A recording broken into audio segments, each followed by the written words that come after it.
में political scenario है और कुछ लीगल सिनेरियो है। अब जो बात जिस तरह आप फरमा रहे हैं वो जो होती हैं चीजें, हम इसको ना दो तरीके से डिवाइड करते हैं जो कोर्ट प्रोसीडिंग्स होती हैं। जनाब एक को हम कहते हैं ओबिटर डिक्टा और एक को हम कहते हैं रेशियो डिसेंडाई। जनाब अब जो ये क्वेश्चंस होते हैं ना, ये जो क्वेश्चंस होते हैं और आगे से आंसर्स आ रहे होते हैं, जिसको आप रिमार्क्स कहते हैं या आप कमेंट्स कहते हैं, ये सिर्फ केस को चलाने के लिए और केस को समझने के लिए। बिल्कुल सही। और ये इनका बिल्कुल किसी तरह से कोर्ट जो प्रोसीडिंग्स हो रही होती है ना केस की, उनके साथ कोई तल्लक नहीं होता। सही। लेकिन आप देखें कि वो चीज़ें केस का पता तभी चलता है जब सवालात होते हैं और वहाँ से जवाबात आते हैं। बिल्कुल सही, ठीक है ना। उस वक्त तक केस का आप समझ नहीं सकते केस को। और ये एक किस्म का ये it's a part of the proceedings. बिल्कुल सही। हाँ जी, मतलब आप देखें ना कि आपके मुंह से कोई भी जवाब निकला हुआ, वकील साहब के मुंह से कोई भी जवाब निकला हुआ इस केस की जो है डायरेक्शन चेंज कर सकता है। सही। ये बार बार जो बहस होती है या क्वेश्चन होते हैं, इसमें से बहुत सारी चीज़ों को अखज़ करना होता है। तो ये अब मैं समझ रहा हूँ कि मेरे ख्याल के मुताबिक ये केस जो है बड़ी सही सिमत पे चल रहा है और इसको तमाम जज साहबान जो है वो कुछ जस्टिस साहब की तो घर वाले बात नहीं मानते तो नहीं, अब जस्टिस साहब फिर वज़ीर आज़म पे तौहीन अदालत लगा दें। बताएं इन लोगों की बातें अगर ये लोग इंसाफ देने वाले हों तो कोई मसला ही ना हो। कौन है जो इनकी बात ना माने? जब अपनी बुराइयों को जस्टिस साहब नहीं देखते, जब अपने फैसलों को ये नहीं देखते, दूसरों पे ऑर्डर पास करते हैं। आज एक कोर्ट कोई ऑर्डर करती है तो दूसरा कोर्ट कोई ऑर्डर करती है। बिस्मिल्लाहिर्रहमानिर्रहीम। अस्सलाम वालेकुम नाज़रीन, आज की अहम और ताज़ा ख़बरों के साथ मैं हूं आपका मेज़बान यूनुस भाट और आप देख रहे हैं प्रोग्राम टॉक टुडे। आज के प्रोग्राम में हम आपको बताते चलें, एक तो इलेक्शन कमीशन ने कुछ गैर आईनी किया है तो उड़ा देंगे, चीफ जस्टिस साहब फरमा रहे हैं। आज जो वहाँ तारीख़ी समाअत हुई इस पर बातचीत करेंगे, दीगर जो ख़बरें हैं उसको भी डिस्कस करेंगे। आज मेरे साथ स्टूडियो में जनाब सीनियर तजिया का जहेज़ इकबाल गुरैसा मौजूद हैं, जबकि टेलीफोन लाइन पर भी हम सीनियर कानूनदान को इस जो है वो इशू पर आपको बताएंगे कि उनका क्या मौक़िफ़ है इस हवाले से। मखसूस निश्चितों का केस आजकल ज़ोर शोर से जारी है, आज भी उसकी समाअत हुई है। जी गुरैसा साहब, आज की जो समाअत है उससे बहुत कुछ जो है वो चीज़ें सामने आई हैं। ऐसा ऐसा ये केस खुलता जा रहा है और वो चीज़ें जो ये समझा जा रहा था कि बल्ले का निशान क्यों छीना गया, रातों रात समाअत की गई, मुकम्मल की गई, आनन फानन बल्ले का जो निशान लिया गया, अब ऐसा लग रहा है कि जैसे ये फ़ैसला काजी साहब के गले पड़ता लग रहा है। जो सूरत हाल वहाँ की है, इसमें एक तो पीटीआई ने नज़रसानी की अपील कर रखी है, बल्ले का निशान वापस दिया जाए।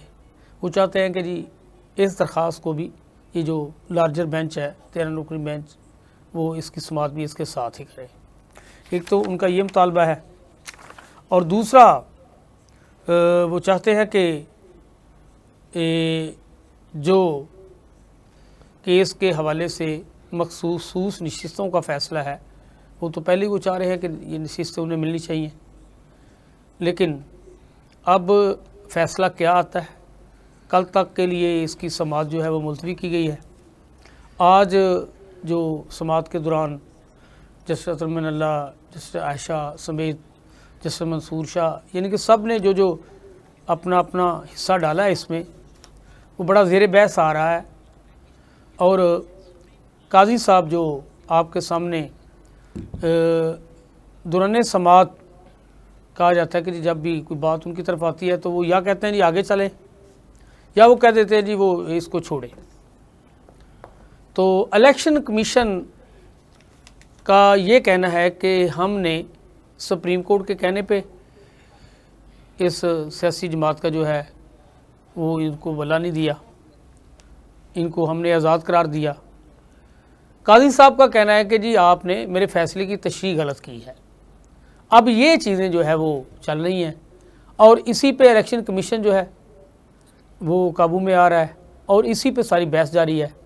अब देखते हैं कि ये बल्ले का निशान वापस लेने के लिए क्या काजी साहब उनकी जो दरख्वास्त नज़रसानी की पड़ी है समात के लिए, उसको साथ सुनते हैं नहीं सुनते, भले का निशान उन्हें वापस मिलता है नहीं मिलता।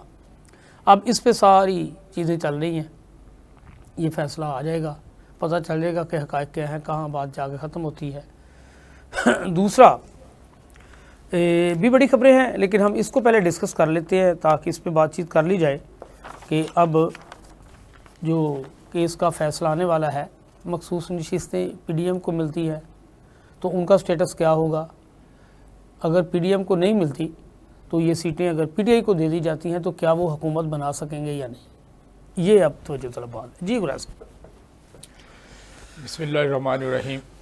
शुक्रिया जनाब यूनुस साहब, ये बड़ा इम्पोर्टेंट केस है।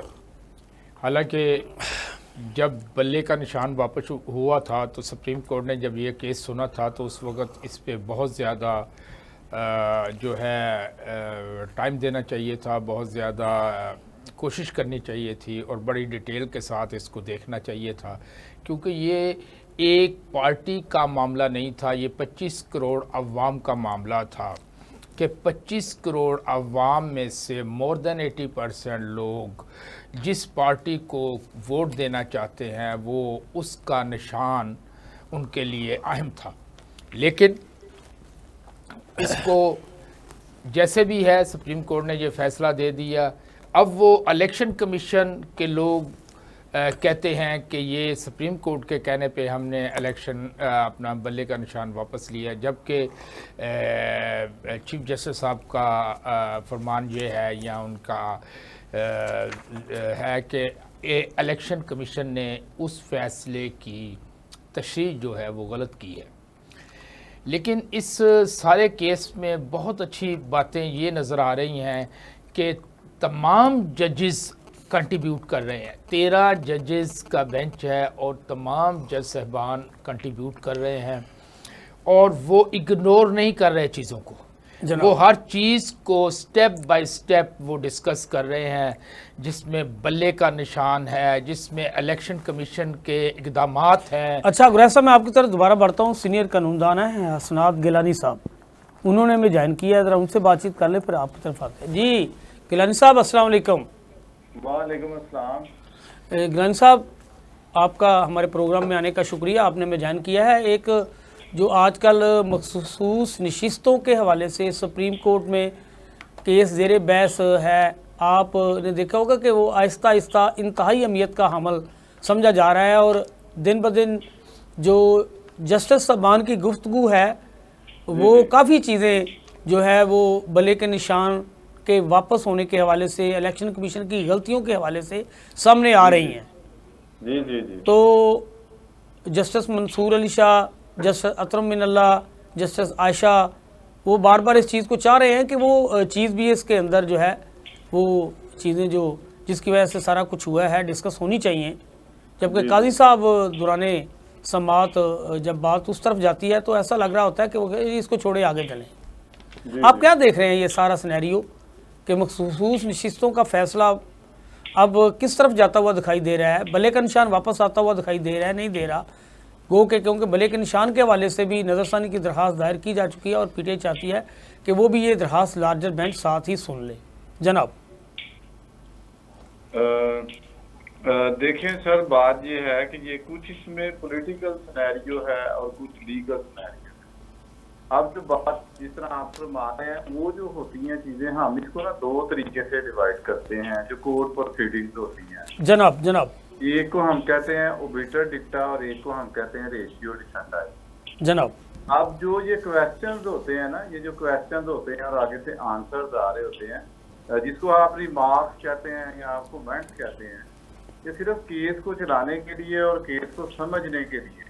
बिल्कुल सही। और ये इनका बिल्कुल किसी तरह से कोर्ट जो प्रोसीडिंग्स हो रही होती है ना केस की, उनके साथ कोई तल्लक नहीं होता। सही बता रहा था कि ये जितनी भी चीजें हैं ये सारी की सारी केस को समझने के लिए जो प्रोसीडिंग कर रही होती हैं वो इसलिए होता है। एक्चुअली ये पार्ट ऑफ द डिसीजन या पार्ट ऑफ द आप कह दें कि प्रोसीडिंग्स नहीं होता जनाब। ये समझने, जिस तरह कमेंट्स आ रहे होते हैं, जिस तरह से क्वेश्चंस आ रहे होते हैं, जिस तरह से रिमार्क्स आ रहे होते हैं, तो इसको हर चीज ये नहीं लिया जाता कि केस का फैसला किस तरफ से आएगा और किस तरह से नहीं आएगा। बिल्कुल नंबर सही, एक। बिल्कुल नंबर सही। टू, आपने अभी फरमाया कि ये बल्ले के निशान की तरफ जा रही है। वो जो देखें, बात ये है कि अगर अभी बल्ले का निशान मिल भी जाता है तो इलेक्शन तो हो गए हुए हैं ना, वो इंफ्रक्चुअस है। बिल्कुल वो वाली सही। जो पिटीशन है या वो वाला जो रिव्यू आ रहा है, तो वो नेक्स्ट इलेक्शन के लिए तो बल्ले का निशान या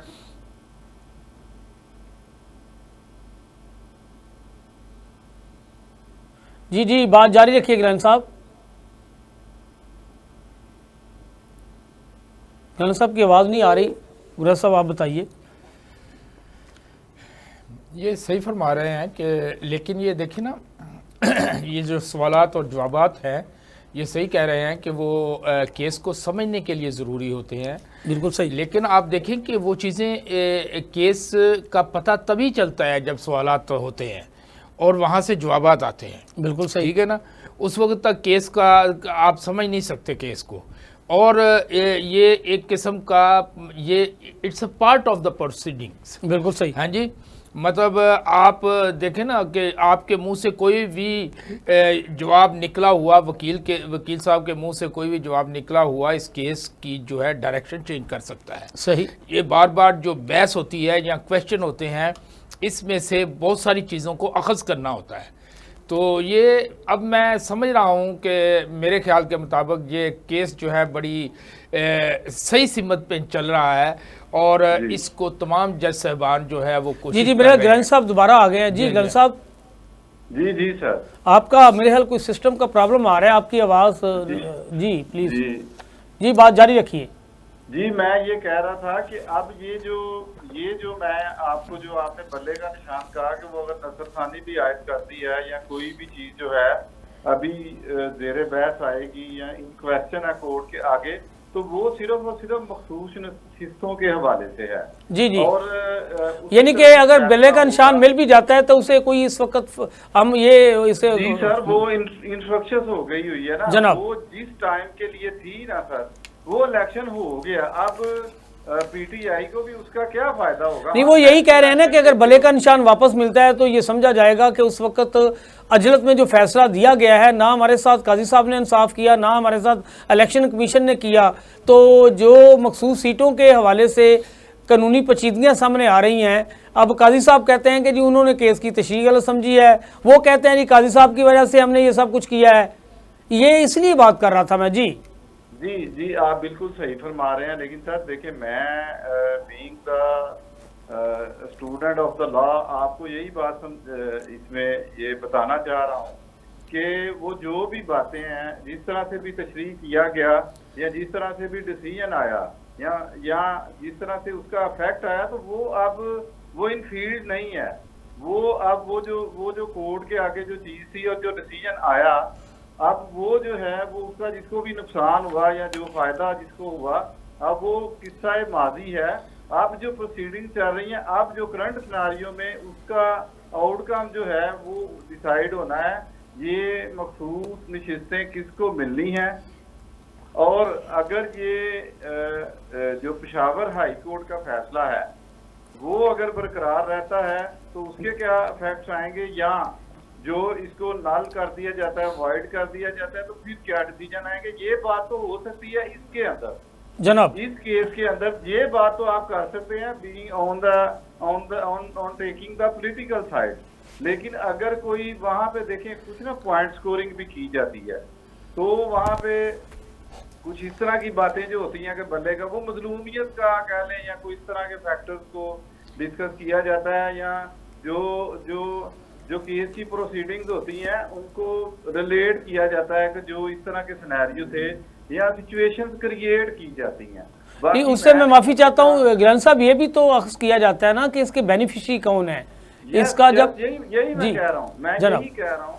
जी जी, मीन्स वो हमदर्दी या वो चीजें जो है बिल्कुल सही, वो उसमें बनाई जाती हैं। जी जी। अच्छा, आपने देखा होगा ना कि टेरियन जो केस था, जब इस्लामाबाद हाई कोर्ट में उसकी समाअत हुई तो उस वक्त दो जजेस सबान का फैसला कुछ और था। जो लाहौर इस्लामाबाद हाई कोर्ट के चीफ जस्टिस आमर फ़रूक साहब थे वो कुछ और चाहते थे, उन्होंने जनाब वो बाकायदा जो एक साइट पे वेबसाइट पे डाल दिया, बाद में उन्होंने हटा दिया। अब जब फैसला दोबारा बड़ी डिटेल से लिखा गया है तो पीटीआई ने इन हालात में बाकायदा मुतालबा किया है कि आमर फ़रूक साहब को, जो जस्टिस हाई कोर्ट इस्लामाबाद हैं, अब उनको इस फैसले के बाद मुस्तफ़ी हो जाना चाहिए। तो अगर वो चीज़ें जो हम बात कर रहे थे कि काजी साहब के मुतल्लक ये जो कहा जा रहा है, जो समझा जा रहा है, यही समझा जा रहा है ना अब कि भाई ये कम से कम इमरान खान रहल हो गए थे, ठीक है सारा कुछ, लेकिन पार्टी से बल्ले का निशान लेना तो कोई इंसाफ के तकाज़ों को पूरा नहीं करता। नाम ये कह सकते हैं इंसाफ और कानून के मुताबिक था। अगर हम बात करते हैं नहीं इंट्रा पार्टी इलेक्शन की, तो आपके सामने इंट्रा पार्टी इलेक्शन जो है वो आपके सामने ही है, बाकी जमातों के जिस तरह होते हैं।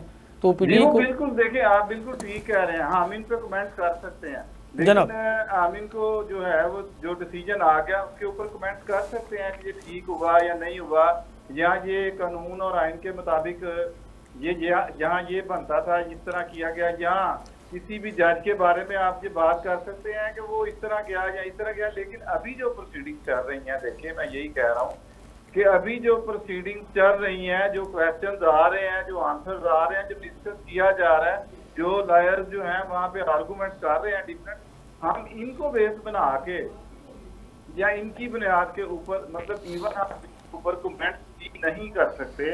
और क्योंकि सब जुडिस मैटर है, इससे आप ये अंदाजा नहीं लगा सकते कि ये केस किस तरफ जाएगा या किस तरफ जा रहा है। देखें, बात ये है कि अभी तो प्रोसीडिंग्स हो रही है, अब कल को कोई एक ऐसा पॉइंट ऐड हो जाता है कि वो ये तो सारी प्रोसीडिंग्स हैं एक तरफ हो जाए और वो उनकी एक साइड पे हो जाए, तो फिर क्या होगा। इसलिए मैं ये कह रहा हूँ कि ये जो चीजें हैं ये उसके साथ तो रिलेट तो की जा सकती हैं, लेकिन ये फैसले का पार्ट नहीं बनाया जा सकता कि पीटीआई को बल्ले का निशान दे दिया गया था, पीटीआई इमरान खान को नाअहल कर दिया गया था, इनके इतने एमएनएस को इलेक्शन नहीं लड़ने दिया, इतने जो है उन्होंने प्रेस कॉन्फ्रेंस कर दी। ये जितने भी पार्टी को नुकसानात हुए हैं या जो 9 मई के फैक्टर्स थे या चीजें थी, these are not the part of the decision, upcoming decision of this petition। जी, दूसरा ग्रंथ साहब ये था कि आपने देखा होगा कि अब इलेक्शन कमीशन से बाकायदा ये भी कहा गया है कि आपने बाप पार्टी को जो मखसूस सीटों के हवाले से फैसला किया था वो फैसला भी लेके आए।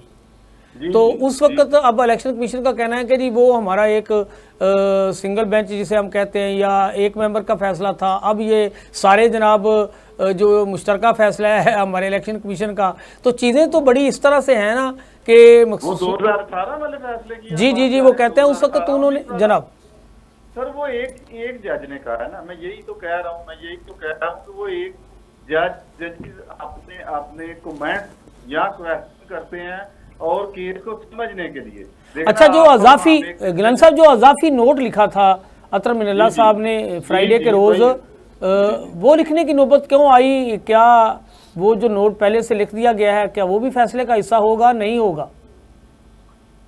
फैसले का हिस्सा होगा अगर फैसला उस नोट के उस डायरेक्शन में जाएगा, फिर वो फैसले का हिस्सा हो जाएगा। लेकिन अगर वो ये वाला फैसला उस नोट के अगेंस्ट वाली साइड पे जाएगा तो वो फिर अजाफी नोट ही कंसीडर होगा, उसका इस फैसले से कोई तल्लुक नहीं होगा और ना ही वो अजाफी नोट जो है इस फैसले के ऊपर असरअंदाज होगा। वो एक जज का व्यू हो सकता है, लेकिन अगर 8-5 से आता है फैसला, 9-4 से आता है, 7-6 से आता है, तो वो फिर उस साइड से देखा जाएगा जिस साइड में ये वाला फैसला आएगा। अच्छा ग्रैंड साहब, ये प्लीज़ बताइएगा कि प्रोसीडिंग से अंदाज़ा जो है वो लगाना मुश्किल नहीं होता कि जो हकायक पता चल रहे होते हैं कि ये मुलज़म 300 कत्ल का है, 2 का नहीं है, इस पे जो बहस हो रही है, जो वाक़याती शहादतें हैं ये दुरुस्त हैं नहीं है, यानी कि सारी चीज़ें समझ में आ रही होती हैं। अगर 10 मुलज़म हैं तो पता चल रहा होता है। वो बात बिल्कुल आपकी ठीक है, मैं यही आपको अर्ज कर रहा हूँ कि वो बिल्कुल समझ में आ रही होती हैं। नहीं, अब मैं चाह रहा हूँ कि आप क्या देख रहे हैं कि इसका फैसला क्या आने वाला है। फाइनली ना आप कह सकते हैं ना मैं कह सकता हूँ कि ये डिसीजन इस तरफ जाएगा। देखिए हम भी तो एक क्यास राय कर सकते हैं ना अभी तो। यानी कि क्या मुतवक्को फैसला हो सकता है आपके जो अब तक की प्रोसीडिंग है, इससे क्या अखज़ किया जा सकता है? देखिए मेरे नजदीक या मेरे ख्याल में जो पेशावर हाई कोर्ट का फैसला है वो अब हेड रहेगा। वो बरकरार रखा जाएगा? वो बरकरार रखा जाएगा। बिल्कुल सही, बिल्कुल सही। चलो, बहुत शुक्रिया जनाब गिलानी साहब, आपने हमें ज्वाइन किया, बताया कि सुप्रीम कोर्ट में होने वाली जो बहस है उस पर जो है वो क्या नतीजा अखज़ किया जा सकता है। तो गुरैश साहब, अब तो ये यानी कि लार्जर बेंच सुन रहा है, उन्होंने करार दिया है कि ये पेशावर हाई कोर्ट का फ़ैसला उसको भी मद्देनज़र रख के उसी पर इसका इख्तिताम भी किया जा सकता है। बिल्कुल, देखें जी, वो तो तमाम आस्पेक्ट्स को उन्होंने देखा है। उन्होंने ये भी देखा है कि आपने जब फॉर्म जमा करवाए थे कैंडिडेट्स ने, तो उसमें कितने कितने फॉर्म जमा कराए, तो पता ये चल रहा है कि 4-4 फॉर्म भी जमा कराए गए, क्योंकि उन्होंने गौहर साहब ने ये बताया कि फ़लाँ कानून के तहत हमें ये था कि 4 तक फॉर्म आप जमा करा सकते हैं। हाँ जी, तो सारी चीज़ों को वो जो है ये केस जो है ना जी, अब ऐसे लग रहा था कि केस 2 दिन में ख़त्म हो जाएगा, लेकिन यही समझा जा रहा था कि एक दिन की समाअत के बाद दूसरे दिन, लेकिन जितनी डिटेल के साथ ये केस आगे बढ़ा है, और मैं समझता हूँ कि ये जो पहले गलतियाँ या खामियाँ रह गई थी, वो इस केस में जितनी डिटेल के साथ डिस्कशन हो रही है, मेरा ख्याल है कि एक अच्छा फ़ैसला आने वाला है। बिल्कुल सही। हाँ जी, क्योंकि तमाम जज साहबान अच्छा कंट्रीब्यूट कर रहे हैं और तमाम आस्पेक्ट्स को दे रहे हैं, और उन्होंने दोनों साइडों पे मैक्सिमम क्वेश्चन किए हैं। चाहे वो अपना राजा साहब का जब उन्होंने अपना बयान किया है तो उन पे भी मैक्सिमम क्वेश्चन हुए हैं। सलमान राजा पे इलेक्शन कमीशन के जो वकील साहब हैं उन पे भी मैक्सिमम क्वेश्चन हुए हैं। फिर गौहर साहब को भी उन्होंने सुनाया, उन पे भी क्वेश्चन हुए और उन्होंने बड़ी डिटेल के साथ बताया है, और जज साहबान ने बहुत बहुत इंटरेस्ट लिया है। मैं ये समझता हूँ कि ये इतना इंटरेस्ट अगर पहले लिया होता तो मेरा ख्याल है कि इस मुल्क के हालात कुछ और होते, लेकिन फिर भी अभी भी हम मायूस नहीं हैं, क्योंकि अल्लाह ताला की मेहरबानी से किसी वक्त भी इस मुल्क में जो है वो रोशनी जो है वो आ सकती है, और ये सारी चीज़ें स्ट्रीमलाइन हो सकती हैं। और जिस तरह ये लोग जज साहबान कोशिश कर रहे हैं, ये बड़ी अच्छी है। लेकिन थोड़ा सा ये ज़रूर है कि जो फ़ैसला 3 दिन के बाद आना था, जो वो ब्रेक कर दिया गया है दरमियान में, वो उस ब्रेक ने बहुत सारे डाउट्स पैदा किए हैं, और वो डाउट्स जो हैं उसके बारे में हम तो नहीं कुछ कह सकते क्योंकि केस चल रहा है, लेकिन फिर भी एक अच्छी उम्मीद रखी जा सकती है कि इंशाअल्लाह ताला पाकिस्तान के मुस्तकबिल के लिए ये जो फ़ैसला होगा वो कई चीज़ों की सिमत का तयन करेगा। जी नाज़रीन, यहाँ एक ब्रेक का टाइम हुआ है, इसके बाद दोबारा हम यहीं से शुरू करेंगे। नाज़रीन, ब्रेक पर जाने से पहले मखसूस नशिस्तों के हवाले से सुप्रीम कोर्ट में होने वाली समाअत पर हम बात कर रहे थे। सीनियर कानूनदान हसनात गिलानी साहब बता रहे थे कि क्या हो सकता है, जवेद इकबाल गुरैश साहब उस पर बहस कर रहे थे। अब हमें हाई कोर्ट के जनाब सदर हैं जनाब मुनीर अहमद भट्टी साहब, उनसे बातचीत कर लेते हैं, उनसे पूछते हैं कि इस केस का क्या नतीजा अखज़ किया जा सकता है। वक्त से पहले तो कुछ नहीं कहा जा सकता, राय कायम की जा सकती है, ऐसे हो सकता है, ये कहा जा सकता है, जो सवालात उठाए जा रहे हैं उसके मुताबिक ही हम बात कर सकते हैं। जी मुनीर अहमद भट्टी साहब, अस्सलाम वालेकुम। वालेकुम सलाम सर मैं सदर नहीं हूँ, वो सदर और हैं लाहौर हाई कोर्ट के। जी जी जी जी भट्ट साहब। सर हुक्म करें। भट्ट साहब, ये बताइए कि जो सूरत हाल इस वक्त इस्लामाबाद में चल रही है सुप्रीम कोर्ट के अंदर, जजेस के जो उठाए जाने वाले सवालात हैं, आप इससे क्या नतीजा अखज़ कर रहे हैं? आप इस पे जो राय कायम की जा सकती है उसके बारे में हम जानना चाह रहे हैं, अपने नाज़रीन को बताना चाह रहे हैं। अब वो आखिरी मराहल में तकरीबन केस जो है वो दाखिल हो चुका है। जी बिस्मिल्लाहिर्रहमानिर्रहीम। जी देखें, सुप्रीम कोर्ट में ये केस चल रहा है, उस पर मुख्तलिफ वकला हजरात ने अपने वो दलाइल दिए हैं, और इस तरह जजेस साहबान ने भी मुख्तलिफ कमेंट्स पास किए। तो मैं ये समझता हूँ कि ये ज़रूरी नहीं कि जजेस जो कमेंट्स पास करते हैं वही आर्डर में होगा।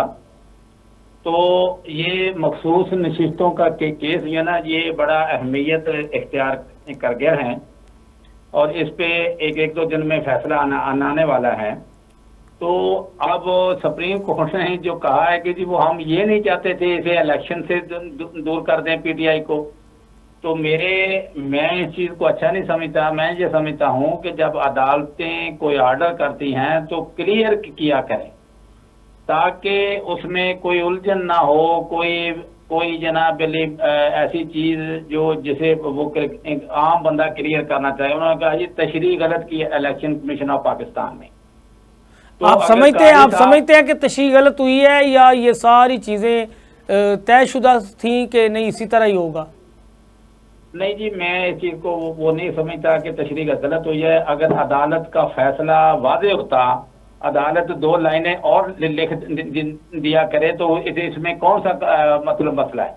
जितने मुख्तर वक्त में काजी साहब ने फैसला किया था, तो आपके ख्याल में क्या पीटीआई को पूरा मौका दिया गया कि उन्हें सुना गया, उनकी बात जो वो चाह रहे थे वो अदालत के अंदर उनकी सुनवाई आप समझते हैं कि हुई थी?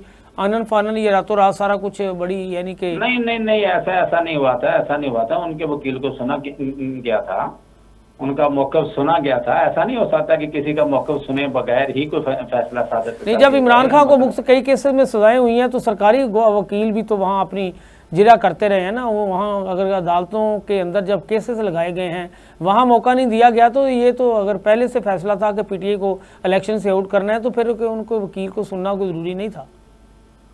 नहीं देखें जी, सुप्रीम कोर्ट को किसी से अदावत थोड़ी हो सकती है। सुप्रीम कोर्ट ने तो जो उनके सामने जो केस आता है उस पे वो फैसला करते हैं। मेरा कहने का मकसद ये था कि अब अगर तशरीह हो रही है, वो कह रहे हैं जी इलेक्शन कमीशन को आप ऐसा तो नहीं, ऐसा चाहिए था। देखें, जब एक पार्टी का इतना बड़ा नुकसान हो गया तो वो उसके बारे में ये बात करना जो मेरा नहीं ख्याल कि ये मतलब चीफ साहब का बयान जो ना वो अच्छा है।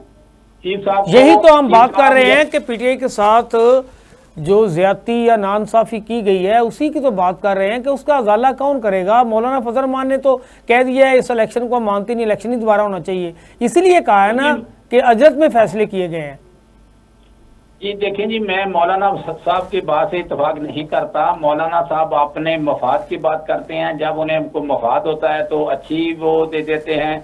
यही मौलाना साहब थे जो जिनके बारे में इमरान खान साहब तरह तरह के इल्काबात लगाते थे और वो तरह तरह की बातें करते थे, तरह तरह के इनके नाम लेते थे। ये सियासी लोग हैं, इन्हें किसी से कोई गरज नहीं। अब मौलाना साहब को जब उनका हिस्सा नहीं मिला तो मौलाना साहब अब वापिस बात पे आ गए। अभी अच्छा, आपके ख्याल में जो पट साहब जो 6 जस्टिस साहबान की जानिब से खत लिखा गया उस पर क्यों खामोशी है? आप समझ रहे हैं उस पर क्यों नहीं कोई फैसला सादर फरमाया जा रहा? देखिए जी, वो बहुत अहम इशू है, उस पर बिल्कुल करना चाहिए, उस पर फुल कोर्ट बनानी चाहिए, उस पर बना के सरेआम मतलब चीज़ें दिखाई जाएं। लेकिन मैं ये कहना चाहूँगा कि उन जस्टिस साहबान के पास भी पावर है कि ये किसी के कंधे पे रख के चलवाना चाहते हैं तो जस्टिस साहब को, जब जस्टिस साहब या किसी भी जज के साथ कोई ऐसी बात करता है, कोई सिफारिश करता है या गलत करता है या उनको दबाने की कोशिश करता है, तो जज साहब को चाहिए कि कंटेम्प्ट लगाए। अब वो सुप्रीम कोर्ट या हाई कोर्ट के कहने पे थोड़ी होगी। अभी हाई कोर्ट ने, आपको पता है कि कल उन्होंने एक फैसला किया कि जी वो जितने जजेस साहबान हैं वो अपने फोनों में ये ऐप जो डाउनलोड करें और उनकी बात करें, रिकॉर्ड करें और फिर बताएं। ये क्या बात हुई? एक जज है, वो जज है, जब उसके सामने कोई ऐसी बात करता है, उसे प्रेशराइज करता है या उसके काम में मदाखलत करता है, तो जज को चाहिए कि फौरी तौर पे वो उसको कंटेम्प्ट का नोटिस जारी करे। नहीं, आप समझते हैं कि पाकिस्तान में ऐसा मुमकिन है? भट्टी साहब, जिस तरह के हालात हैं आपके सामने, आप एटीसी कोर्ट के जज जो सरगोदा वाले हैं आप उसे ही नहीं देख रहे हैं।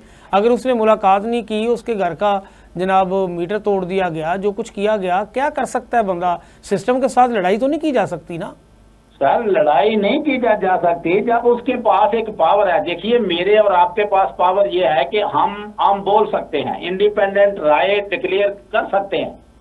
तो उस जज को भी चाहिए कि वो ये काम करें। ये पहले वही जज थे जो उनके कहने पे हर फैसले करते थे, ये वही जज थे जो उनके पे रोल पे थे, ये वही जज थे जिन्होंने चलती फिरती हुकूमत को खत्म कर दिया, ये वही जज थे जिन्होंने जुल्फ़िकार अली भुट्टो को फंदे पे मतलब कर दिया।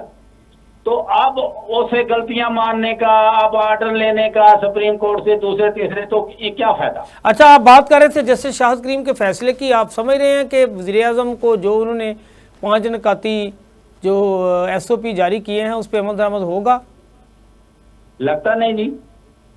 तो फिर अगर आपका वज़ीर-ए-आज़म किसी जस्टिस साहब की बात नहीं मानता तो बाकी कौन मानेगा फिर? वो सारे जस्टिस साहब की बातें कौन, जस्टिस साहब की तो घर वाले बात नहीं मानते तो नहीं, आप जस्टिस साहब फिर वज़ीर-ए-आज़म पे तौहीन अदालत आपको लगा क्या दें। बताएं इन लोगों की बातें, अगर ये लोग इंसाफ देने वाले हों तो कोई मसला ही ना हो। कौन है जो इनकी बात ना माने?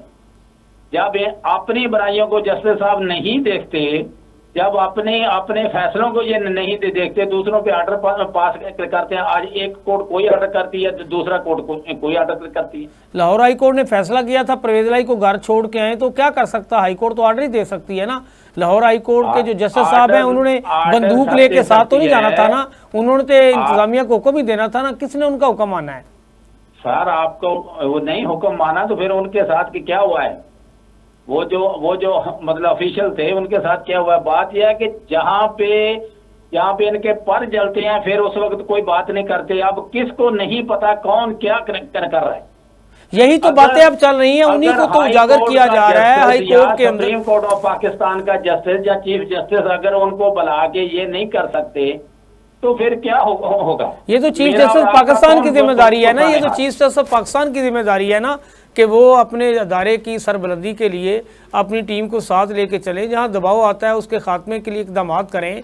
तो 6 देखिए तमाम फोर्सेज या ना वो हुकूमत के अंडर होती हैं। जजेस साहबान को चाहिए कि उन तमाम अदारों को बुलाएं और तमाम अदारों को बुला के जो सारे बैठ के कोई ना कोई फैसला करें। यहाँ तक बात है। बहुत शुक्रिया भट्टी साहब, आपने में बताया, ज्वाइन किया, आपके हमारे प्रोग्राम में आने का शुक्रिया। आपने जो कुछ कहा कुरैश साहब, जिस तरह भट्टी साहब बता रहे थे, ये तो मुमकिन नहीं है कि वो जनाब ऐसे भी कर दें ऐसे भी कर दें। जज साहब क्या कर सकते हैं? जस्टिस साहब तो ऑर्डर ही पास कर सकते हैं ना, इम्प्लीमेंट तो दीगर अदारों ने कराना होता है। बिल्कुल सही फरमाया आपने। असल में ये इन्होंने बहुत अच्छी बातें की हैं, लेकिन अब ये इन्होंने कहा कि हम देखें बोल सकते हैं, हम बोल रहे हैं, हम बोल नहीं सकते। यही तो बात है, हम बोल नहीं सकते। ये स्टेटमेंट से मैं एग्री नहीं करता, क्योंकि कौन बोल रहा है और कितने % लोग बोल रहे हैं, मीडिया किस लेवल पे बातों को जो है वो हाईलाइट कर रहा है, ये सारी चीज़ें जो हैं ये काबिल गौर हैं। नंबर 1 बात। नंबर 2 बात, ये इससे भी मैं इत्फाक नहीं करता कि 6 जजेस तब फैसला अपना एक्शन लेते हैं जब एक जज के साथ कोई मसला हुआ हो या 2 जज के साथ कोई मसला हुआ हो। जब लाहौर हाई कोर्ट भी चीख रही है कि हमारे साथ ये हो रहा है, इस्लामाबाद हाई कोर्ट चीख रही है, KPK की हाई कोर्ट ये चीख है, पेशावर हाई कोर्ट ये चीख रही है, और इस्लामाबाद के जज और सुप्रीम कोर्ट के जजेस में से भी कुछ लोगों ने इन चीज़ों का जिक्र किया है, तो फिर इसको बैठ के ये अच्छा किया इन्होंने ख़त लिखा और उसके ऊपर बाकायदा फुल कोर्ट बननी चाहिए और उसके ऊपर एक प्रॉपर डिसीजन होना चाहिए, क्योंकि ये एक कॉमन मसला बन गया कि बस तमाम अदलिया ये कह रही है कि हम अंडर प्रेशर हमें लाया जा रहा है। तो अगर वाकई ऐसी बात है तो इसको फुल कोर्ट में लाया जाए और उसको डिस्कस किया जाए और उस पर जो डिसीजन है उस पर होना चाहिए। तो दूसरा ये है कि बाकी जो है ये भी ठीक है कि जब भी कोई इनके ऊपर गलत कोई प्रेशर आता है तो फ़ौरन उस पर एक्शन लेना चाहिए, लेकिन एक्शन हो नहीं पाता। अब परवेज़ लाई साहब के मामले में ये कहते हैं ना कि क्या हुआ, कुछ भी नहीं हुआ।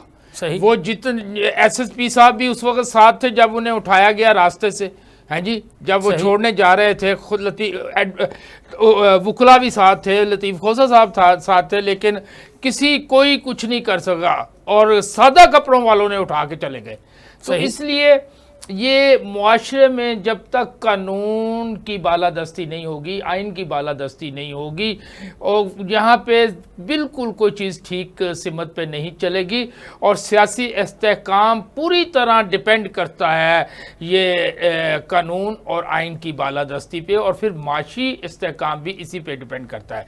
इसलिए ये सारी चीज़ें जो हैं इस वक्त जो मेरा ख्याल है कि ये जो मतलब हो रही हैं बातें, और जो जिस तरह केस आगे बढ़ रहे हैं, मेरा ख्याल है कि इसमें काफ़ी बेहतरी आ रही है, इम्प्रूवमेंट आ रही है, और आने वाला जो मुझे वक्त है उसमें रोशनी की किरणें नज़र आ रही हैं।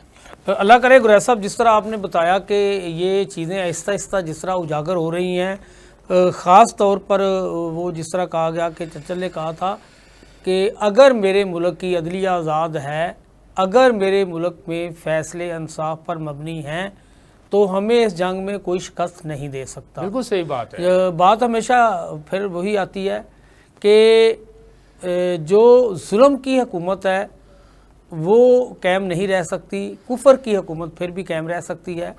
जो जुल्म है वो नहीं होना चाहिए। जो आप देखें कि जुल्म की दास्तानें कायम हुई हैं कि आपने एक सियासी जमात को दबाने के लिए जिस तरह उनके घरों को आप मिलियामेट किया, जिस तरह उनके जनाब कारोबार को तबाह किया, जिस तरह उन ख़ानदानों को उठाया गया, जिस तरह दबाव में ला के प्रेस कॉन्फ्रेंस करवाई गई, ये सारा यानी कि कोई इसमें किसी को कोई लुकी छुपी बात ही नहीं रह गई। सबको पता है कि क्या हुआ। तो फिर भी कहा जाए कि नहीं जी ये जनाब, तो क्या करेगा कोई जब आप किसी को पकड़ के ले जाएंगे, उसको कहेंगे, तो वो क्या कर सकता है। और अब ये देखें कि ये बड़ा अच्छा हो रहा है कि ये इस केस में यानी हमारे ऑनरेबल जज साहबान इन चीज़ों को हाईलाइट कर रहे हैं कि भाई ये बल्ले का निशान कैसे ले लिया गया, पार्टी के साथ फलां कुछ कैसे हुआ, यानी कि पार्टी कैसे कहा गया कि पार्टी इमरान खान की नहीं थी, पार्टी लोगों की थी, लोगों के हकूक थे। हाँ। आपने क्यों छीने। और गुरैश साहब, इस्लामाबाद हाई कोर्ट में जैसे बावस्ता की जो अदालत में हुआ, उन्होंने कहा कि ये बताया जाए ये वीडियो टेप ये कौन जिम्मेदार है, ये हमारे मुल्क के वज़ीर-ए-आज़म जिम्मेदार हैं। वो बताएं कि ये कैसे रिकॉर्डिंग हो जाती है, वो बताएं कि ये हर घर की हर बंदे की रिकॉर्डिंग कैसे सामने आ जाती है। ये सारी चीज़ें बिल्कुल बड़ी खुशआइंद हैं। और दूसरा जिस तरह बात हो रही थी, खैर वो कल के प्रोग्राम में हम चीज़ें डिस्कस करेंगे। कई ऐसी चीज़ें हैं कि जो इंतहाई तकलीफ़देह होती हैं जब आपके इल्म में आती हैं, सुनते हैं। तो साथ हम ये भी बताते चलें कि कुछ ऐसे वाक़यात भी हैं अपने प्रोग्राम की जो है वो वसातत से हम नाज़रीन के इल्म में लाना चाहें। आजकल एक बड़ा ट्रेंड चल गया है, जो चीज़ आप देखते हैं, पहले हमने गुरैश साहब कभी ये नहीं देखा था कि जब किसी को कत्ल किया जाता है तो ज़िबा कर दिया जाता है। बड़ा होता था कोई डंडा सोटा मार के, कोई फायर करके मार दिया जाता था। अब वाक़यात कत्ल के जब पेश आते हैं तो बहुत से वाक़यात ऐसे भी हमने देखे हैं कि ज़िबा करके मारा जाता है। तो जब ये ज़िबा करने के वाक़यात सामने आए, ये जानवरों को देख के या जिस तरह भी देखा, अब ये जानवरों पर तशद्दुद के वाक़यात सामने आना शुरू। आपने देखा कि एक ऊँटनी की पहले एक टांग काटी गई, फिर उसके बाद एक मज़ीद संगठन में वाक़या पेश आया कि एक ऊँटनी की चारों टांगें काट दी गई, खून ज़्यादा बह जाने से उसकी मौत वाक़या हो गई। अब क्या हुआ है कि सरगोदे में दरीना दुश्मनी आपस में अदावत की वजह से एक जो शख्स है उसके भैंसों को, उसके सारे बाड़े को आग लगा दी गई, जिससे कई जानवर जो है वो मौत के मुंह में चले गए, कई जो है वो ज़ख्मों से जनाब तकलीफ में हैं। पुलिस ने उस मुलज़म को तो गिरफ़्तार कर लिया है, लेकिन वह सब कितनी यानी कि ये अफसोस की बात है कि हम अपनी दुश्मनी के इवज़ क्या क्या इक़दामात करने की बजाय कौन से ऐसे अपने मुखालफीन को मुसाइब में जो है वो जनाब ले जाने के लिए, तकलीफ़ देने के लिए वो गैर कानूनी रास्ते अपनाते हैं कि इंसान कांप जाता है कि यार ये क्या हो गया है। तो जब इस तरह के वाक़यात मुआशरे में पेश आएंगे तो वहाँ आप कैसे कह सकते हैं कि इस मुआशरे से जो है आप इंसाफ देने वालों की, इसलिए ये वाक़यात पेश आते हैं ना कि लोगों को पता होता है कि हमें इंसाफ ही नहीं मिलेगा। इंसाफ लेने के लिए लोग सारी उम्र दर बदर की ठोकरें खाते हैं, अदालतों के धक्के खाते हैं, एक सिस्टम कायम हो गया, नहीं जी आपको तो इंसाफ ही नहीं मिलेगा। एक नस्ल जो है वो जनाब चली जाएगी, दूसरी आएगी, वो कहते नहीं आपके नहीं, आपके जनाब पोतों को जो है कि वो आप समझें कि इसका इंसाफ, ये एक परसेप्शन कायम हो गई है। हमें इसको ख़त्म करना होगा। हमें ये साबित करना होगा कि हमारे जो अदालतों में केसेस लाए जाते हैं वो हक़ाइक़ पर मबनी हैं और उनके बर वक़्त फ़ैसले किए जाएँ। आज जुल्फ़िकार भुट्टो के केस का फैसला कर रहे हैं, उसको बड़ी ज़्यादती हुई जनाब उन्होंने फांसी चाह रहे और जनाब बड़ा गलत किया। भाई आप क्या फ़ायदा, आइंदा से तौबा कर लें कि आइंदा कोई ऐसा फैसला नहीं करेंगे। और ऐसा कोई अब गड़े मुर्दे उखाड़ने का कोई फ़ायदा है नहीं। अब आप देखें कि आप बड़ी ये अजीब बात थी कि आप जुल्फ़िकार अली भुट्टो साहब का केस लगाते रहे हैं, हाँ जी, फुल बेंच जो है उसको सुनता रहा है और जनाब लेकिन निकला क्या उससे? आपने क्या निकला? क्या आपने कोई क्या फायदा, आम बंदे को क्या फायदा? चलें बताएं, आपने निकाला क्या? कोई तयन किया है किसी चीज का, या कोई मुजरमों को तयन किया है? वैसा भी इन्होंने ये अगर तयन किया है तो फिर वो उनको फिर क्या सजा दी? जबकि इस वक्त जो केसेस लगे हुए, जो चीजें हैं सामने हैं, उस पर तो आपने कोई एक्शन नहीं लिया। बात नहीं कर रहे हैं आप। और जिस तरह इलेक्शन हुआ है उस पर कोई एक्शन लिया है?